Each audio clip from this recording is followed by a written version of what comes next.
Good morning, ladies and gentlemen. All protocols observed. It is my privilege to welcome you all here this morning at the second session of our African Angle Breakfast Series. You will remember the first one we had was the Ambassador Speak at Understanding Africa. We have today with us Professor Marius Ungere from the University of Stellenbosch Business School down in Cape Town.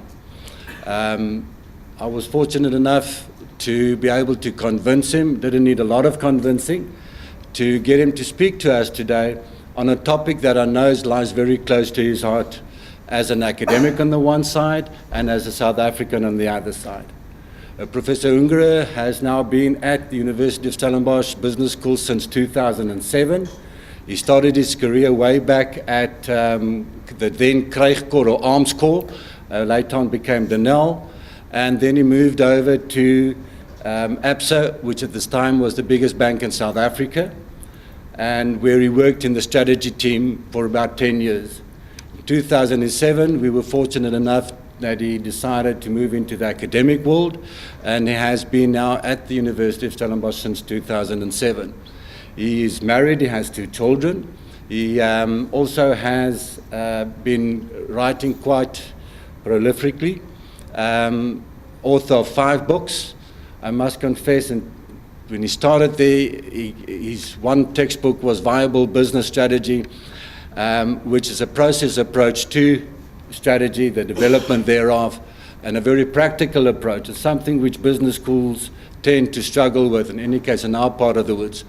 And I had to convince him, and actually sort of at one stage of the game, convince him strongly, please, prescribe your textbook. He says, Johan, but it's not done. I said, no, it is done.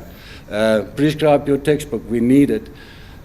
He has subsequently now also written other textbooks for strategy where he has combined the content and the process of strategy, amongst others then including the development of scenarios.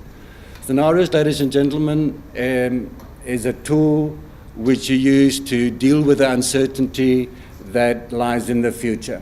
The approach that we typically use is then where we see scenarios as equally likely alternative futures.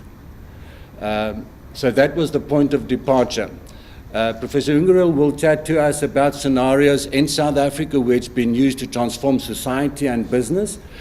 And from what I gather, he will go back into the 1980s because they have been powerful already since then to transform business and society and the thinking prevalent in business and society. I think without further ado, I've already taken too much of his time. Professor Ungere, thank you so much for your willingness to come and share your insights, your passion, and your knowledge about the use of scenarios. We look forward to the morning with you.